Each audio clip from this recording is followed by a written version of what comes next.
Hey everyone, welcome back to Corporate Decoder, the place where we dig into the nitty-gritty of corporate filings so you don't have to. Get ready to learn how one company just made some major financial moves. Maybe they are good, or maybe they are not so good. In today's episode, we're dissecting Veeco Instruments' latest Form 8K. This report isn't about their new cool tech, it's about how they are changing up their debt. Think of it as their financial strategy getting a makeover. We are going to see what that means for the company. Before we get started, if you think it's helpful to know about how the company's financial strategy works, make sure to subscribe. We also have a Discord community linked in the description below. Join for even more discussion. Scroll item 1.01 entry into a material definitive clot agreement scroll 10. So what's the big news in this filing? It all boils down to an agreement called the Fourth Amendment to their Loan and Security Agreement. Basically, Veeco has renegotiated some important aspects of their debt. What's that mean? Let's dive into the key changes that may seem a little boring on the surface but actually matter a lot. First up, they bumped up their credit line. The maximum they can borrow has increased by $25 million, bringing the total to $250 million. That's a lot of money. Why is it important? Well, it gives Veeco more flexibility to invest in new opportunities, make acquisitions, or just handle unexpected expenses. It's like increasing the limit on your credit card. Scroll the extension of the termination date from December 16, 2026 to June 16, 2020 scrolls next. They extended the loan's termination date all the way to June of 2030. This gives the company more time until the bill is due. However, there's a catch. If certain financial events happen, the maturity date could spring back to March of 2029. So it is not truly a get-out-of-jail-free card. It depends on keeping certain cash on hand. Now, on to something that might sound like financial jargon, but is actually pretty sweet.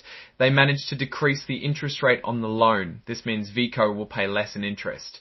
Scroll an increase in the maximum ever get amount of incremental revolving loans from $75,000 to $100,000. Scroll Veeco also has the ability to borrow even more money if they need it. The maximum amount of these extra loans has increased from $75 million to $100 million. To $10 has increased from $75 million to $100 million to $100 million. However, there's a condition.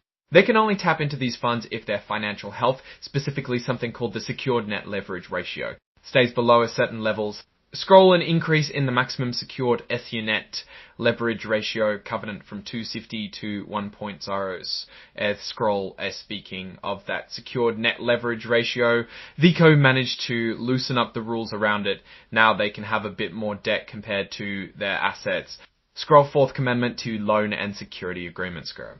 Now, if you're a financial detective or just super curious, you can check out the full details of this agreement. It's an exhibit to this report and has all the fine print. That is way too low level for us at Corporate Decoder. The report lists all the documents that are part of the filing. Finally, the report is signed off by Kirk Mackey, Vice President, General Counsel and Secretary. This shows the company is standing behind the information in the report. So what does all this mean for Veeco? Well, on the one hand, they've secured more financial flexibility with a larger credit line and more time to repay their debt.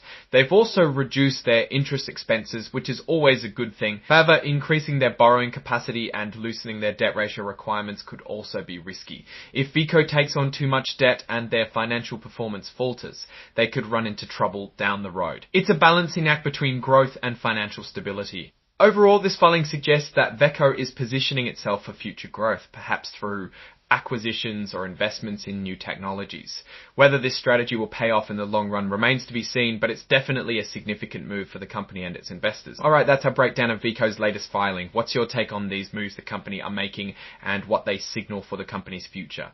Drop your thoughts in the comments. If this analysis was valuable, hitting that like button really helps, and subscribe for more deep dives. Don't forget to check out the Discord in the description. Thanks for watching. See you next time.